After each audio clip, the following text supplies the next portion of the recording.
Hello friends, welcome back to the session.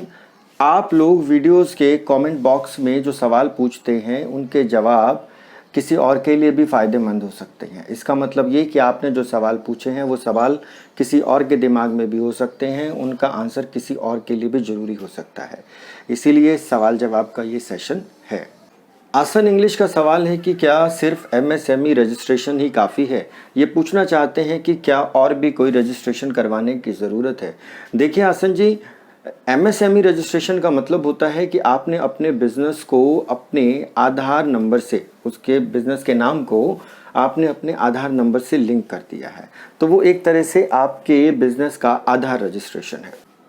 ये एक ऐसा रजिस्ट्रेशन है जो प्रूव करता है कि आपका बिजनेस माइक्रो और स्मॉल कैटेगरी में आता है।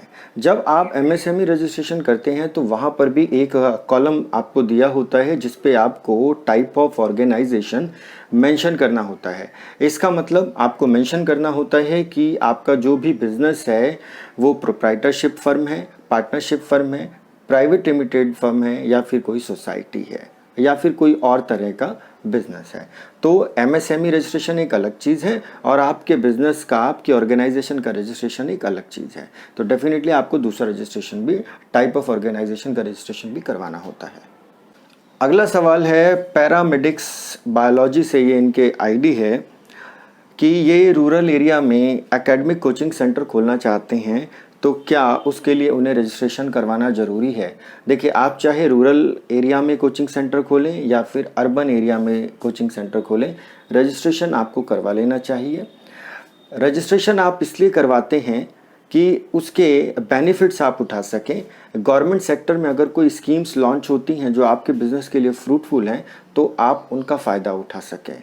और दूसरा, आप इसलिए रजिस्ट्रेशन करवाते हैं कि जो भी गवर्निंग बॉडीज़ हैं, जो भी रेगुलेटरी बॉडीज़ हैं, वो आपसे डिमांड करती हैं कि आप अपने हर एक बिज़नेस को रजिस्टर करें। नेक्स्ट, प्राइड असम म्यूज़िक ये पूछते हैं कि क्या अब ग्रेजुएशन करते हुए बीएड कर सकते हैं। जी बिल्कुल नहीं, क्योंकि आपको बीएड करने के लिए भी जो मिनिमम एजुकेशन क्राइटेरिया चाहिए वो आपको ग्रेजुएट होना चाहिए। तो इसलिए ग्रेजुएशन करते हुए आप बीएड नहीं कर सकते हैं। हाँ, इतना ज़रूर है कि अगर आप ग्रेजुएशन फाइनल ईयर में हैं तो आप बीएड का फॉर्म भर सकते हैं। उमेश कुमार जी का सवाल है कि हमारा कंपटीशन सेंटर है जिसमें 40 स्टूडेंट्स हैं, तो क्या रजिस्ट्रेशन करवाना होगा। देखिए, आपका इंस्टीट्यूट में कितने भी स्टूडेंट्स हैं, नंबर ऑफ़ स्टूडेंट्स से उसका कोई लेना देना नहीं है। जैसा कि अभी मैंने पहले के सवाल में बताया कि रजिस्ट्रेशन आपको इसलिए करवाना पड़ता है क्योंकि जो रेगुलेटरी बॉडीज़ हैं, गवर्निंग बॉडीज़ हैं, वो आपसे डिमांड करती हैं कि आप अपने बिजनेस को रजिस्टर ज़रूर करें। तो इसलिए आप ये रजिस्ट्रेशन ज़रूर करवाएं। लक्ष्मण पी पाटिल पूछते हैं कि करंट अकाउंट में 1 साल के भीतर कितना लेन देन करें जिससे इनकम टैक्स की परेशानी ना झेलनी पड़े। देखिए, पहली बात, अगर आपका बिजनेस है तो आपको जीएसटी भरना होता है और जीएसटी नंबर लेना होता है। जीएसटी नंबर आपको लेने की ज़रूरत तब है जब आपकी जो आपका ईयरली टर्नओवर है वो 20 लाख रुपए या फिर उससे ज़्यादा है, या फिर अगर आपकी जो ट्रांजैक्शन होती हैं वो एक स्टेट से दूसरे स्टेट में होती हैं। इनकम टैक्स के स्लैब्स जो हैं वो हर साल चेंज होते रहते हैं, तो उन स्लैब्स को आप ध्यान में रखिए। इनिंग स्टार पूछते हैं कि 20 स्टूडेंट्स का कितने में होगा। ये पूछना चाहते हैं कि इनके इंस्टीट्यूट में 20 स्टूडेंट्स हैं तो उसके लिए उनको रजिस्ट्रेशन की क्या कॉस्ट आएगी। देखिए, नंबर ऑफ़ स्टूडेंट से आपके रजिस्ट्रेशन की कॉस्ट का कोई लेना देना नहीं है। हर तरह का रजिस्ट्रेशन जो है वो अलग अलग तरीके से होता है, उसकी अलग अलग कॉस्ट होती है। तो वो आप अपने अकाउंटेंट से बात कीजिए, वो आपको बताएंगे। निखिल मल्होत्रा पूछते हैं कि मैं 18-20 बच्चों को होमवर्क डेली देता हूँ लेकिन सिर्फ उसमें से 2-3 स्टूडेंट्स ही होमवर्क शो करते हैं, दिखाते हैं, मुझे क्या करना चाहिए। देखिए सर, बच्चों को चेंज करना, इनको इम्प्रूव करना एक बहुत ही स्लो प्रोसेस है। ये मैं पहले भी अपने वीडियोस में बोल चुका हूँ। आप कोशिश करते रहिए, बच्चों के पेरेंट्स से टच में रहिए, आप रेगुलर उनसे पूछते रहिए, उनको टोकते रहिए, बोलते रहिए, उनको समझाते रहिए। डेफिनेटली ये जो रेशियो है आपका 2-3 बच्चों का, ये ज़रूर बढ़ेगा। धीरे धीरे बहुत से बच्चे ऐसे होंगे जो आपको होमवर्क शो करने लगेंगे। दूसरी बात, आप ये ध्यान रखिए कि होमवर्क को थोड़ा सा आप इंटरेस्टिंग बना दीजिए ताकि बच्चे इंटरेस्ट लेकर उसको करें, उनका मन करे उस होमवर्क को करने का। आप अपना होमवर्क एक्टिविटी बेस्ड रख सकते हैं, चैलेंज बेस्ड रख सकते हैं। नीरज परमार पूछते हैं कि करंट अकाउंट में एक दिन में कितनी ट्रांजैक्शंस करें। देखिए नीरज जी, करंट अकाउंट में ट्रांजैक्शन की कोई लिमिट नहीं है। करंट अकाउंट इसीलिए ओपन किया जाता है कि वो सेविंग अकाउंट की लिमिटेशन को ख़त्म किया जा सके। सेविंग अकाउंट में लिमिटेशन है, करंट अकाउंट में आप एक दिन में चाहे जितनी मर्जी ट्रांजैक्शंस कर सकते हैं।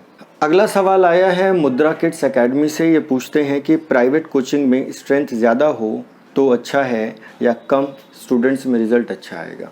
देखिए, नंबर ऑफ़ स्टूडेंट्स कितना है इस पर डिपेंड नहीं करता आपका रिज़ल्ट आपका डिपेंड करता है कि आप स्टूडेंट्स की स्ट्रेंथ को मैनेज कैसे करते हैं।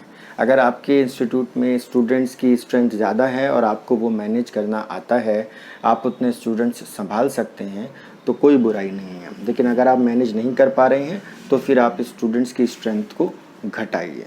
अगला सवाल बहुत ही जेन्युइन है और इस सवाल पर डिस्कशन होना ही चाहिए। अनिल वर्मा जी पूछते हैं कि जब टीचर गलत पढ़ाए तो क्या करें उस टीचर का।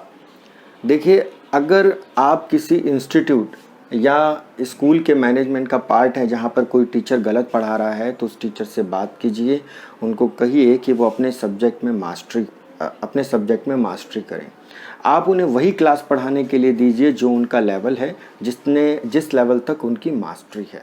अगर फिर भी उसके बाद भी आपको लगता है कि कुछ नहीं हो सकता है तो फिर तो कुछ कहा नहीं जा सकता, लेकिन कोशिश कीजिए कि उनके जॉब ना जाए। आप अगर उनको किसी दूसरे ऑल्टरनेट जॉब में लगा सकते हैं तो आप उसमें लगा सकते हैं उन्हें।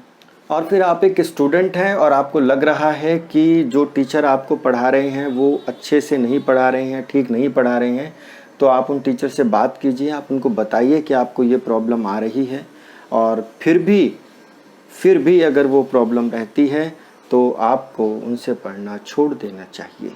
केडी एंटरप्रेन्योर पूछते हैं कि sir, I am a student of first year BA honours, तो मुझे डिग्री चाहिए होगी अपना एजुकेशन बिजनेस खोलने के लिए, जैसे कि teaching communication skills, public speaking skill और इंग्लिश ग्रामर। देखिए, ये बातें डिपेंड करती हैं कि आप सिर्फ अपने कोचिंग को मैनेज करेंगे या फिर आप उसमें पढ़ाएंगे भी।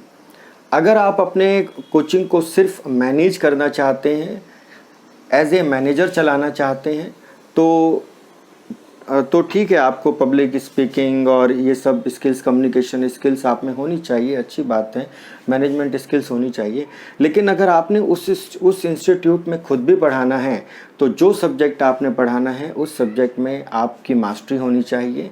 आपके पास उसके लिए जो भी डिग्री चाहिए वो आपके पास होनी चाहिए। आपके पास टीचिंग की जो प्रोफेशनल डिग्री है वो भी ज़रूर होनी चाहिए। तो फ्रेंड्स, आज के सेशन में बस सवाल इतने ही, बात करेंगे अगले सेशन में।